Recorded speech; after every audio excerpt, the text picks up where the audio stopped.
하나님을 가까이 함이 복이라라고 하는 제목을 가지고 하나님의 말씀을 전해드리고자 합니다. 우리가 잘 알고 있듯이 이번 주간은 광복절 80주년이 들어가 있는 주간입니다.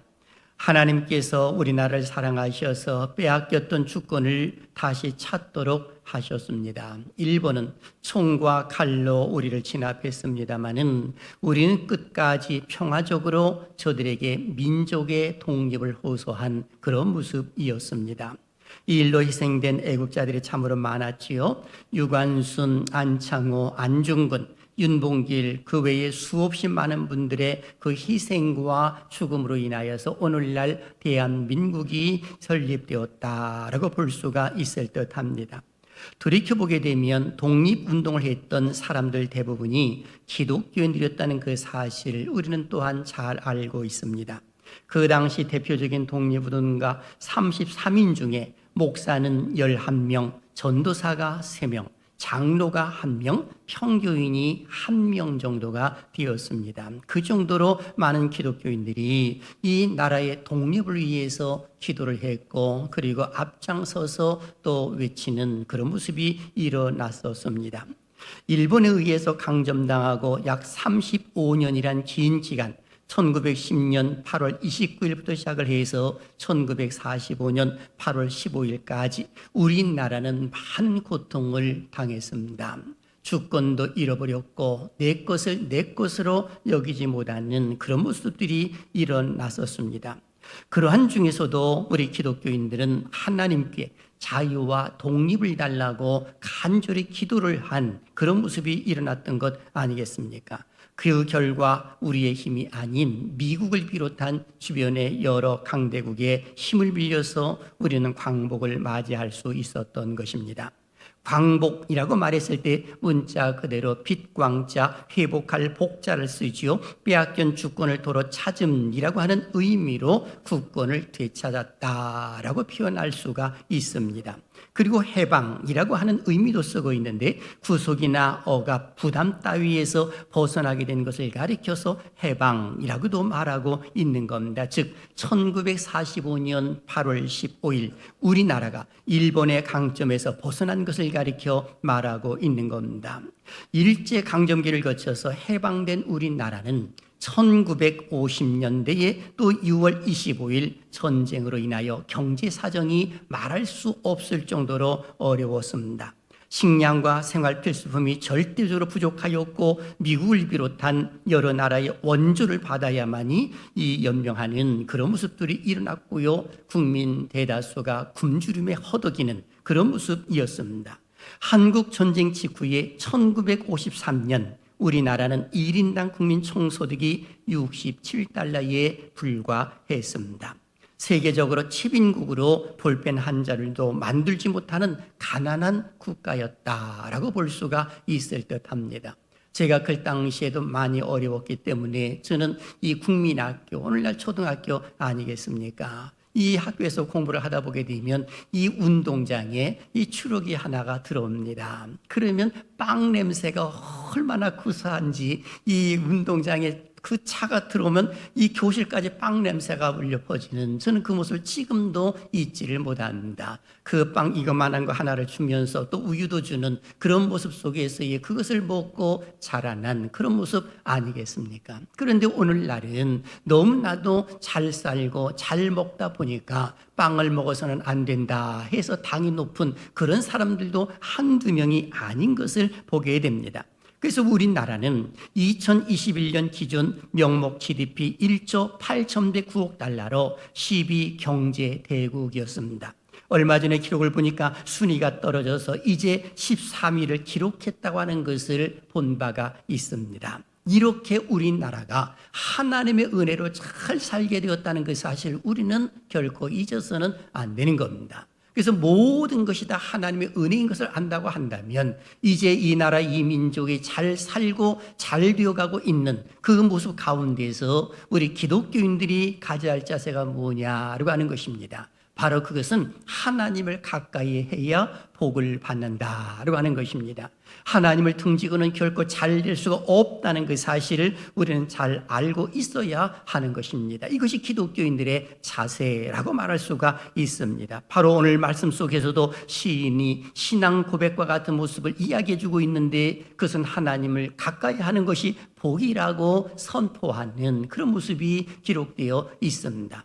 그래서 오늘 28절에 이렇게 기록하지요. 하나님을 가까이 함이 내게 복이라 라고 말입니다. 우리 한번 큰 소리로 외쳐볼까요? 시작. 하나님을 가까이 함이 내게 복이라. 아멘. 이 말씀은 시인의 깨달음을 정리한 내용입니다. 시인은 자신의 신앙 고백을 함으로 하나님 중심의 삶을 살겠다라고 지금 선포하고 있는 것입니다. 어떻게 이 고백을 할까요? 시편 73편을 전반적으로 보게 되면 악인들의 번영, 그리고 악인들의 형통함, 그 모습을 바라보면서 이 시인은 실족할 뻔하였고 넘어질 뻔하였다라고 고백을 하고 있습니다.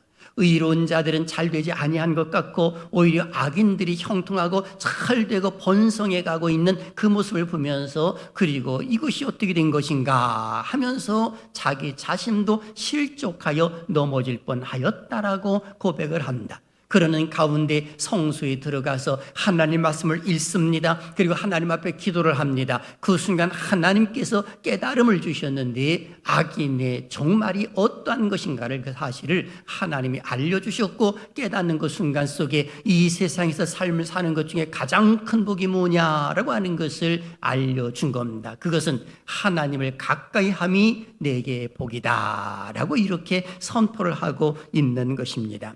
오늘 우리들도 똑같지요. 누구를 가까이 하느냐라고 하는 것은 참으로 중요합니다. 하나님을 가까이 하게 되면 하나님이 주시는 복을 계속 누릴 수 있지만, 그렇지 아니하게 되면 다른 결과가 나올 수 있기 때문에 그런 것입니다. 저는 오늘 이 말씀을 중심으로 해서 세 가지 주제를 통해 말씀을 전해드리고자 합니다. 첫째, 왜 하나님을 가까이 하는 것이 복일까요? 둘째, 하나님을 가까이 함으로 주어지는 은혜가 무엇일까요? 셋째, 하나님을 가까이 하기 위한 우리의 남은 인생 어떤 자세로 살아가야 하는가에 대해서 말씀을 전해드리고자 합니다.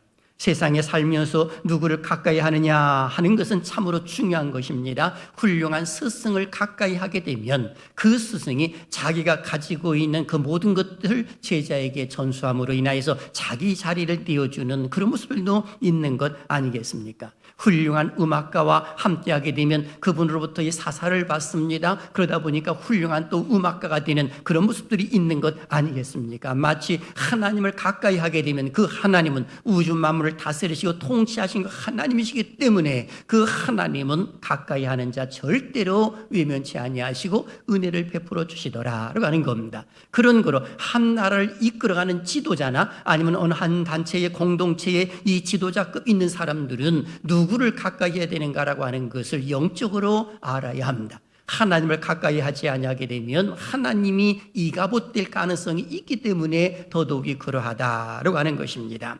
자, 그렇다면 오늘 우리는 첫 번째 질문을 해봅니다. 바로 첫 번째 질문은 왜 하나님을 가까이 하는 것이 복이 될까요?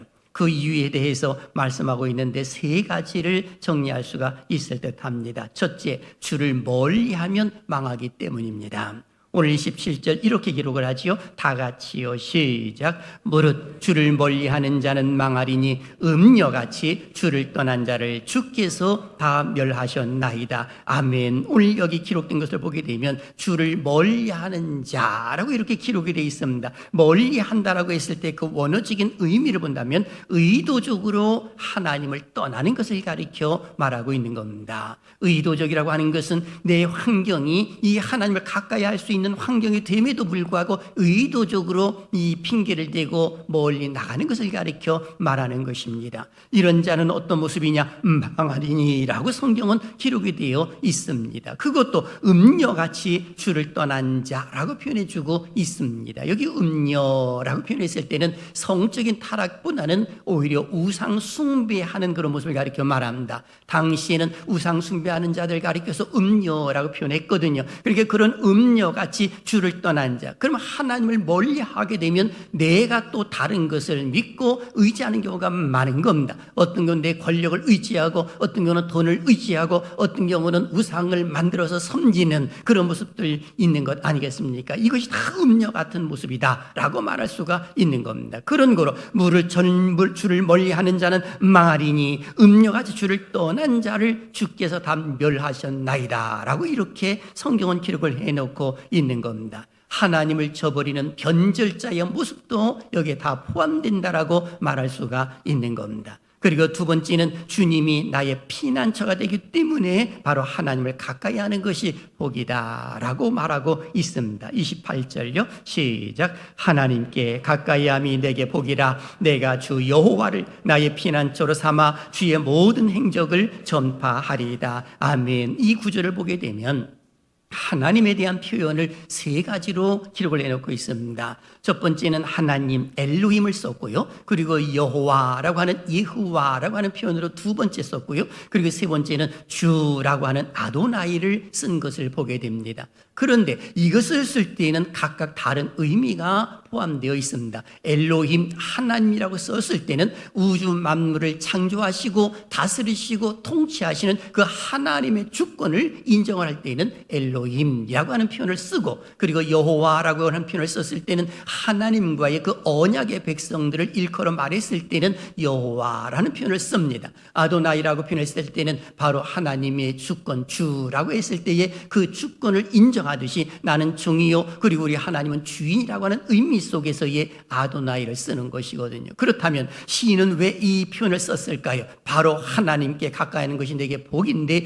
그 하나님은 천지 만물을 다스리고 통치하시는 분으로 나를 부르셨고 언약의 백성으로 나를 부르셨기에 우리 주님은 나의 목자가 되어주심으로 나를 보호하시고 인도해 주시고 나의 피난처가 되어주실 것이라고 하는 믿음의 확신을 가지고 지금 이 고백을 하고 있는 겁니다. 그래서 하나님을 가까이 하는 자는 복이 있다라고 표현해 주고 있는 것입니다. 세 번째는 왜 하나님을 가까이 할 때 복이 있느냐 했을 때 주의 행사를 전파하기 때문에 복이 있다라고 말하고 있는 겁니다. 28절 하반절을 다시 한번 보십시오. 나의 피난처로 삼아 주의 모든 행적을 전파하리이다 라고 기록하고 있습니다. 여기 주의 행적이라고 말했을 때는 주의 행사를, 즉 하나님께서 천지 우주 만물을 창조하셨고 다스리신다는 그 사실을, 이것을 나만 아는 것이 아니라 다른 사람에게도 전파하고 글로써도 이것을 전파하겠다라고 시인은 고백을 하는 겁니다. 이런 관점에서 보게 되면 오늘 우리가 복받은 자로서의 할 수 있는 것 중에 하나가 뭐냐?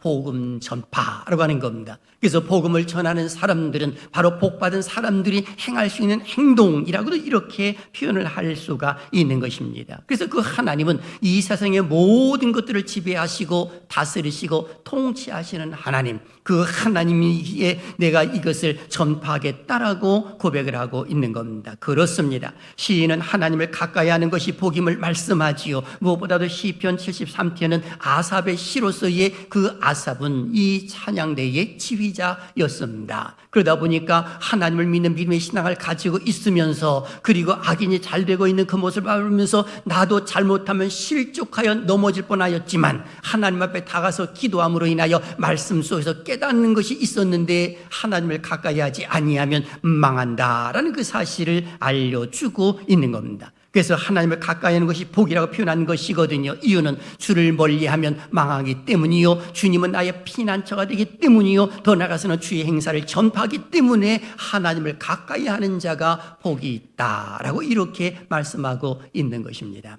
그렇다면 우리는 두 번째 질문으로 넘어가 봅니다. 하나님을 가까이 하는 자에게 주어지는 은혜가 무엇일까요? 두 가지로 또 여기서도 정리할 수가 있을 듯 합니다. 첫째, 하나님께서 붙들어 주심으로 실족하지 않습니다. 23절 다시 한번 보십시오. 다 같이요. 시작. 내가 항상 주와 함께하니 주께서 내 오른손을 붙드셨나이다. 아멘. 여기 보니까 내가 항상 주와 함께하니, 주를 가까이 한다는 표현을 또 이렇게 쓴 거예요. 그랬더니 주께서 내 오른손을 탁 붙드셨다라고 고백하고 있습니다. 여러분, 내가 하나님을 붙든 것 같지만 아니요, 하나님이 우리를 붙들어 주셔야만이 안전할 수가 있는 것이지, 내가 하나님을 붙들었다 들었다라고 생각하게 되면 내 필요에 의해서 하나님을 버리기도 하고 어떤 경우는 내 마음대로 선택하는 그런 모습이 있는 것 아니겠습니까? 놀랍게도 주께서 내 오른손을 붙드셨나이다 라고 이렇게 고백하고 있습니다. 시인은 이 사실을 안 겁니다. 오늘도 우리 똑같지 않습니까? 우리의 자녀들을 키우고 양육하다 보게 되면 그 아가가 막 걸음걸이를 시작합니다. 그러면 엄마가 손을 잡으려고 해도 뿌리치고 자기 마음대로 걸어가려고 하잖아요. 그러나 엄마는 그 아이를 손을 꽉 잡아줍니다. 아이는 뿌리치려고 하지만 잡아주게 되면 그 앞에 엉뚱한 것이 있고 위험한 것이 있으면 엄마는 어김없이 그 아이를 번쩍 들어가지고 위험한 것을 피하게 만드는 그런 모습이 나오는 것처럼 우리 하나님께서도 우리의 오른손을 붙들어 주심으로 인하여서 힘들고 어려운 상황 속에 외면치 아니하시고 그리고 보호하신다는 그 사실을 오늘 시인은 고백을 해놓고 있는 겁니다. 두 번째, 하나님께서 주시는 복을 받는다는 거예요. 오늘 여기 24절 읽어볼까요? 시작. 주의 교훈으로 나를 인도하시고 후에는 영광으로 나를 영접하시리니. 아멘. 이 말씀은 시인은 깊은 회의와 번뇌 중에서도 자신을 지켜주심에 대하여 하나님께 감사하면서 하나님을 가까이 하는 자에게 내려주는 그 복을 이야기해주고 있는 것인데, 주의 교훈으로 나를 인도하시고 그리고 후에는 영광으로 나를 영접해 줄 거다, 이렇게 고백하고 있습니다. 이 말씀은 두 가지를 의미해주고 있는 겁니다. 살아있을 때와 그리고 죽을 때를 걸어 말하는 것이거든요. 살아있을 때는 하나님께서 교훈으로 나를 인도해 주실 것이라고 하는 신앙 고백이요, 그리고 죽음 이후에는 영광으로 나를 영접하리니, 이렇게 표현해주고 있는 겁니다. 이 말씀을 보아도 우리가 세상에서의 삶의 다가 아닌 것을 분명히 알려주고 있는 것 아니겠습니까? 죽고 난 이후에 하나님께서는 예수님을 잘 믿는 사람들은 그 영광으로 영접해 주시지만은 그렇지 아니한 사람 다 멸망의 심판을 받을 수밖에 없더라라고 이렇게 정의를 내릴 수가 있을 듯합니다. 그렇습니다. 하나님을 가까이 함으로 주어지는 복이 있습니다. 하나님께서 나의 오른손을 붙들어 주셔서 실족하지 아니하도록 인도하시는 것뿐만이 아니라, 그리고 살아있을 때에 교훈으로 훈계하시고 죽음 이후에는 천국에 입성할 수 있는 그 영광의 자리에 오르게 되더라라고 하는 것입니다. 이 은혜가 함께 하시기를 주님의 이름으로 축원합니다. 그런 거로 살아있을 때에 더욱더 하나님을 가까이 하려고 노력하는 것이 옳습니다. 하나님을 등지는 것은 가장 어리석은 사람이라고 말을 할 수가 있을 듯합니다. 성경을 한번 보십시오. 하나님을 등지고 하나님을 멀리 떠나서 잘된 사람이 과연 누가 있겠습니까? 사울왕을 보십시오. 하나님이 얼마나 그를 사랑했는지 하나님의 주권과 그 모든 것을 대행할 수 있도록 사울왕에 다 부여해 주었거든요. 신정 통치를 원했습니다마는 그러나 신정 통치가 제대로 이루어지지를 않습니다. 사울왕이 하나님을 등지기 시작했기 때문에 그런 것이거든요. 하나님의 말씀을 듣지 않습니다. 선지자의 말씀 듣지 않습니다. 자기 마음대로 자기 인위적으로 모든 일 행하려고 합니다. 그러다 보니까 자기를 위하여 기념비를 세우지요. 그러니 하나님 말씀을 거역을 하는 것이죠. 하나님이 사울왕을 버리시겠다라고 말씀하셨을 때에 사무엘 선지자는 사울왕을 위해서 얼마나 물었던지 너무나도 많이 울은 것입니다. 하나님이 이 사울을 패하다니 하면서 울고 또 울었더니 우리 하나님께서 사무엘아, 내가 어느 때까지 사울을 위하여 이렇게 울겠느냐 하시면서 또 다른 한 지도자를 세울 것을 말씀하지 않습니까? 그가 바로 이새의 아들 다윗 아니겠습니까? 그러니 이렇게 하나님 앞에 인정받고 선지자가 존경하고 사랑했던 그런 그 사울 왕이 하나님을 등지고 난 이후에 어떻게 됐습니까? 죽음으로 인생의 종지부를 찍지 않습니까? 가룟 유다도 보십시오. 예수님이 얼마나 인정을 했는지 재정을 맞는 모습으로서의 그를 인정해 주셨습니다. 그런데 물질의 눈이 어두워서 예수 그리스도를 은삼십에 팔아버리고 주님을 등지고 떠나버리고 만 거 아니겠습니까? 그 결과가 뭐예요? 목매달아 죽는 모습 속에 창자가 터져서 죽는 그런 모습이 일어났습니다. 어디 그것뿐입니까? 누가복음 15장을 보게 되면 둘째 아들 탕자의 비유 잘 알고 있지 않습니까? 아버지에게 자기 몫을 달라고 해서 그리고 그는 먼 타인에 가서 허랑방탕하게 또 사용했음으로 인하여서 거린뱅이가 되지 않습니까? 먹을 것이 없어서 돼지가 먹는 쥐염 열매도 그 누가 주지도 않는 그런 모습 속에서 너무너무 힘들었습니다. 그 순간에 내 아버지 집에는 먹을 것이 많도다 해서 품꾼 하나로 여겨달라고 해서 아버지에게 가야지라고 하면서 거린뱅이로 오지 않습니까? 아버지를 만나고 난 이후에 그는 모든 것들이 회복되지 않습니까? 아들로서의 그 권위에 회복되는 모습이 그대로 성경에 기록되어 있습니다. 아버지를 떠나서 잘된 것이 뭐가 있습니까? 똑같이 하나님을 떠나서는 절대로 잘 될 수가 없는 겁니다. 우리나라도 똑같은 것입니다. 하나님을 등지고 하나님을 외면하고 그리고 하나님을 멀리 해가지고는 이 나라 이 민족이 잘 될 수가 없는 겁니다. 많은 사람들은 말하지요. 지금 힘들다고 말합니다. 많은 사람들은 고민합니다. 걱정을 합니다. 그럼에도 불구하고 하나님을 믿는 믿음의 백성들이 하나님을 가까이 하게 되면 우리 하나님께서 이 나라 이 민족 오른손으로 붙들어 주실 줄로 믿습니다. 권능의 손으로 붙들어 주실 줄로 믿습니다. 그럼 이 나라가 잘 될 수가 있는 거예요. 그럼 우리는 어떻게 하면 하나님을 더 잘 섬길까? 어떻게 하면 하나님을 가까이 할까? 그런 모습으로 나가는 것이 옳다고 하는 것입니다. 그런 거로 우리의 남은 인생 잘 사는 은혜가 있기를 주님의 이름으로 축원합니다. 그럼 어떻게 살아야 잘 사는 것이냐라고 했을 때에 두 가지를 기억하십시오. 첫째, 하나님을 찬송하는 삶을 살자라고 하는 겁니다. 하나님을 높이는 삶을 살자. 시작. 하나님을 높이는 삶을 살자. 아멘. 그 높이는 삶이 찬송하는 삶이에요. 오늘 시인의 고백을 한번 보십시오. 25절과 26절 우리의 고백입니다. 다 같이요. 시작. 하늘에서는 주 외에 누가 내게 있으리요 땅에서는 주밖에 내가 사모할 리 없나이다. 내 육체와 마음은 쇠약하나 하나님은 내 마음의 반석이시요 영원한 분기시시라. 아멘. 바로 시인의 고백이요 시인의 찬양이거든요. 이 찬양은 입술만 드리는 것이 아니라 하나님의 말씀을 깨달은 후에 신앙 고백과 같은 모습으로 선포한 것이거든요. 이 깨달음은 우리가 도달할 수 있는 가장 높은 수준의 고백이 아닐까 하는 생각도 해봅니다. 하늘에서는 주에 누가 내게 있으리요 땅에서는 주밖에 내가 사모할 자 없나이다. 하늘과 땅에 그 누구도 하나님을 대체할 수가 없다라고 말하고 있는 겁니다. 내 육체와 내 몸은 내 마음은 쇠약할 수 있을지 모르지만 하나님은 내 마음의 반석이요 영원한 분기시라고 시인은 고백을 하고 있는 것입니다. 그러니 하나님을 높이는 삶, 하나님을 찬송하는 삶은 우리가 해도 되고 안 해도 되는 것이 아니라 마땅히 그렇게 하는 것이 옳은 겁니다. 그래서 우리의 몸을 이 찬송의 체질로 만드는 것이 옳은 거예요. 어떤 경우는 감사의 체질로 만드는 것도 옳은 것입니다. 왜냐하면 하나님이 기뻐하시는 일이 그 일이기 때문에 그런 것이거든요.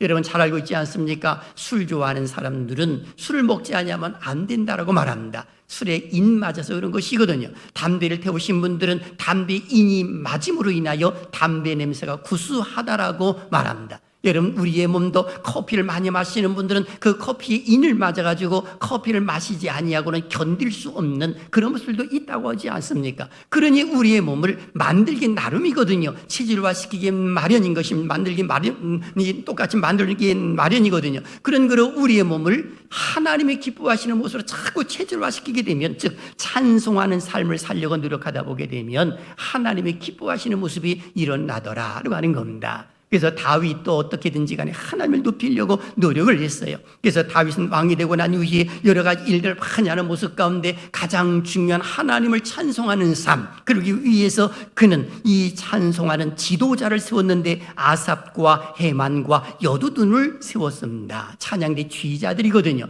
그 지휘자를 딱 세워가지고 하나님을 높이는 삶을 살았습니다. 어떤 경우는 악기까지 동원을 해서 그리고 하나님을 높이는 삶을 살았던 것을 봅니다. 그래서 시편 69편 30절과 31절 이렇게 기록합니다. 다 같이요. 시작. 내가 노래로 하나님의 이름을 찬송하며 감사함으로 하나님을 위대하시다리니 이것이 소 곧 뿔에 굽이 있는 황소를 드림보다 여호와를 더욱 기쁘시게 함이 될 것이라. 아멘. 이 말의 의미는 제사를 드리는 것보다도 하나님을 더 기쁘게 드리는 것이 있는데 하나님을 찬송하는 삶이라고 표현을 해주고 있는 겁니다. 저는 사랑하신 여러분들에게도 하나님을 늘 찬송하고 높이는 은혜가 있기를 주님의 이름으로 축원합니다. 그러면 어두운 세력들이 틈타려고 해도 틈탈 수가 없는 거예요. 왜? 찬송하니까 내 몸이 벌써 찬송에 체질화되어 있는데 악한 세력이 틈탈 수가 없는 거죠. 그런 거로 악한 자들이 이 지치고 그리고 돌아가도록 그렇게 만들어야 되는 겁니다. 우리에게 틈을 주면 안 되는 것이죠. 원망과 불평과 하나님을 향한 불신, 하나님을 멀리 떠나는 그 모습들은 다 뭐냐? 악한 자, 더러운 귀신들에게 틈을 주는 것입니다. 틈을 주면 쑥 들어 들어와가지고 그리고 우리를 막 혼란케 만드는 그런 모습들이 일어나는 경우가 허다하게 많은 것입니다.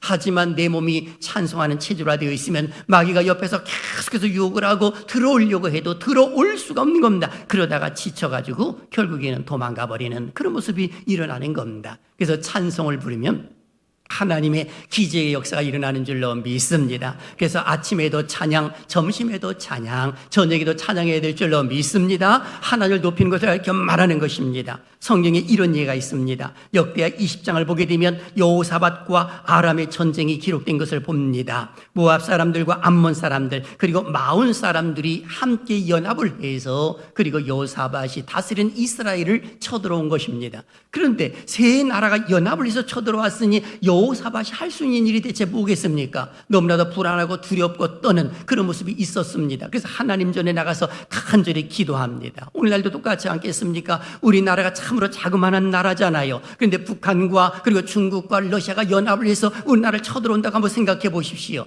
그러면 우리나라가 과연 얼마나 그것을 이기고 막아낼 수가 있겠는가? 막을 수가 없을 것입니다. 여호사밧도 동일합니다. 그럴 때 그가 할 수 있는 일이 뭐냐? 주의 전에 나가서 간절히 기도하고 그리고 난 이후에 하나님의 은혜를 가슴에 담고 찬양대를 조직을 하는 그런 모습이 나왔습니다. 그래서 역대하 20장 21절 이렇게 성경 기록하거든요. 다 같이요. 시작. 백성과 더불어 의논하고 노래하는 자들을 택하여 거룩한 예복을 입히고 군대 앞에서 행진하며 여호와를 찬송하여 이르기를 여호와께 감사하세 그의 인자하심이 영원하도다 하게 하였더니 아멘. 여러분 보십시오. 지금 3개국이 연합을 해서 쳐들어왔습니다. 근데 여호사밧 왕은 군대를 앞세우면서 군대보다 더 앞세운 것이 있는데 찬양대를 조직을 해서 그 찬양대가 하나님을 높이도록 만드는 겁니다. 여호와께 감사하세 그의 인자하심이 영원하도다 라고 하면서 하나님을 탁 높이는 거예요. 찬송하는 삶을 살았던 겁니다. 그랬더니 우리 하나님이 즉각적으로 응답을 주셨는데요. 어떻게 응답을 주셨느냐?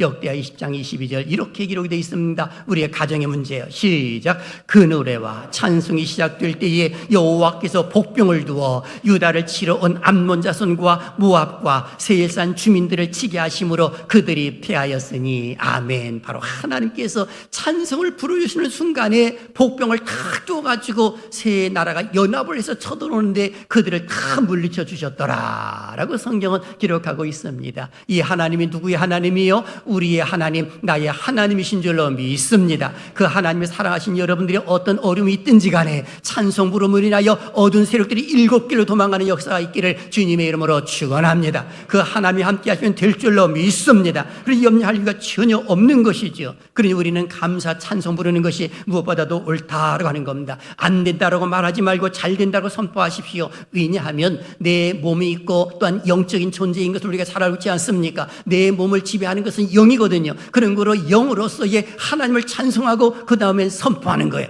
이유가 있습니다. 하나님은 내 귀에 들린 대로 응답 주시기 때문에 그렇습니다. 민수기 14장 18절 기록하지요. 그들에게 이르기를 여호와의 말씀에 내 삶을 두고 맹세하노니 너희 말이 내 귀에 들린 대로 내가 너희에게 행하리니 라고 성경은 기록이 되어 있습니다. 그런 거로 하나님을 높이십시오. 그리고 하나님의 능력이 내게 함께 하심으로 인하여 나는 잘 될 것이라고 선포하시기를 바랍니다. 이 나라 이 민족 잘 될 것이라고 선포하게 되면 하나님 역사 일어날 줄로 믿습니다. 그리고 두 번째는 하나님의 말씀을 가까이 하는 삶을 살아야 합니다. 이것이 우리의 남은 인생 가운데 해야 할 것 중에 하나입니다. 하나님을 가까이 하게 되면 찬송을 부를 수밖에 없겠지요. 그리고 말씀을 가까이 할 수밖에 없겠지요. 오늘 성경을 한번 보십시오. 24절 초반절에 주의 교훈으로 나를 인도하시고 라고 표현해 주고 있습니다. 주의 교훈이 뭐예요? 말씀 아니겠습니까? 하나님의 말씀으로 인도하신다는 거예요. 그래서 하나님을 가까이 할 수 있는 비밀 중에 하나가 뭐냐? 이 말씀을 가까이 하는 겁니다. 그렇다면 이 말씀이 대체 누구냐라고 했을 때 이 말씀이 곧 성경 아니겠습니까? 성경 66권이 바로 예수 그리스도에 대한 또 이야기 아니겠습니까? 이 예언의 말씀을 읽고 듣고 지키는 자에게 복이 있다 말씀하셨는데 바로 오늘 우리들이 복받은 자라고 말할 수가 있습니다. 예수님은 말씀하셨습니다. 내가 곧 길이요 진리요 생명이라고 말씀하셨습니다. 그런 거로 우리는 하나님의 말씀을 가까이 하는 삶을 살려고 노력하는 겁니다. 그러면 예수 그리스도를 믿을 수밖에 없고 예수 그리스도가 나의 인생의 주님인 것을 고백할 수밖에 없고 예배를 드릴 수밖에 없고 찬송과 기도를 드릴 수밖에 없는 겁니다. 그럼 우리 하나님이 얼마나 기뻐하시겠습니까? 그런 사랑하신 여러분, 남은 인생 그냥 살지 말고 하나님의 말씀을 더욱더 사랑하는 은혜가 있기를 주님의 이름으로 축원합니다. 시편 119편에 보게 되면 내가 주의 법을 어찌 그리 사랑하는지요 내가 그것을 종일 작은 소리로 읊조리나이다 라고 성경은 고백하고 있는 것을 보게 됩니다. 기억하십시오. 하나님 말씀은요 죽은 게 아닌 것입니다. 살아있습니다. 살아있고 활력이 있어 좌우의 날선 어떤 것보다도 이에 대하여 우리의 혼과 영과 육을 찔러 쪼개기까지 하며 우리의 마음의 생각까지도 감찰하신다라고 성경은 기록이 되어 있습니다. 그러므로 이 말씀을 가까이 하게 되면 어두운 세력들 틈타지 못하도록 하나님 보호해 주실 줄로 믿습니다. 그래서 하나님을 가까이 하게 되면 모든 것들이 잘 되는 것입니다. 그렇습니다. 우리의 남은 인생 하나님을 찬양하는 삶, 그리고 하나님의 말씀을 가까이 하는 삶을 사는 것이 옳습니다. 악한 자들이 잘 된다고 해서, 그들이 형통하다고 해서 그것 때문에 질투하지 말고, 그것 때문에 낙심하지 말고, 그것 때문에 실족하지 말고 하나님을 더욱더 가까이 하게 되면 우리 하나님께서 살아있는 동안에 말씀으로 우리를 훈계하실 것이고 죽음 이후에는 천국으로 우리를 환영해 주시고 영접해 주실 줄로 믿습니다. 그러므로 살아있는 동안에 예수는 그리스도다라고 신앙 고백을 많이 하십시오. 따라하십니다. 예수님은 나의 구세주이십니다. 시작. 예수님은 나의 구세주이십니다. 아멘. 바로 구세주신 예수님. 마틴 루터의 유명한 실화가 하나가 있습니다. 어느 날 종교개혁가 마틴 루터가 이 길을 가다가 한 여인을 만나게 됩니다. 그런데 그 여인이 물이 가득한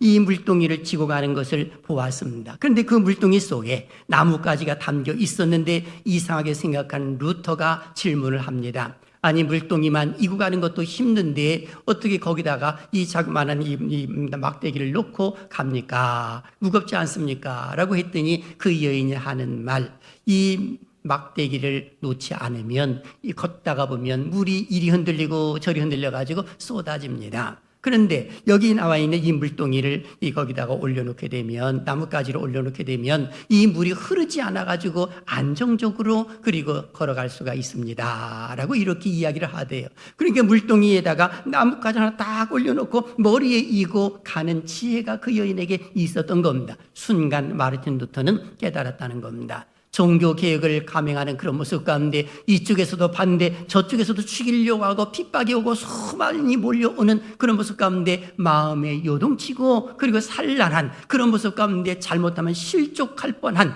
그 모습이었습니다만 그 순간에 예수 그리스도의 십자가를 깨닫는 겁니다. 그 십자가의 도가 멸망받는 자들에게 미련한 것이요 구원받는 우리에게는 하나님의 능력이 된다는 그 사실을 믿음으로 고백을 하면서 종교개혁을 단행하는 그런 모습이 있었던 것 아니겠습니까? 그러므로 예수 그리스도만이 구세주요, 예수 그리스도만이 우리나라를 지켜주시고 예수 그리스도만이 우리의 소망인 줄로 믿습니다. 다른 것은 되지 않습니다. 그러므로 사랑하시는 여러분, 우리는 80년 전에 하나님의 은혜로 광복을 맞이했습니다. 이제 이를 잘 지키기 위해서 우리는 더욱더 하나님을 가까이 할 수 있어야 되는 것이고, 나라에서 잘못된 것이 있다면 특히 차별 금지법이나 이런 것들을 그야말로 실행하려고 하게 되면 담대하게 막을 수 있는 그런 모습들도 있는 것이 옳은 거예요. 왜? 하나님의 법에 위배되잖아요. 그런 것들은 그야말로 남자와 여자가 성이 없어지는 것입니다. 그렇다면 어떻게 이 나라 이 민족이 살릴 수가 있겠습니까? 성소수자들을 이야기하는 그런 모습 가운데 그분들을 불쌍히 여기는 것은 지극히 당연한 것입니다. 그분들에서 기도하는 것은 지극히 당연한 것이에요.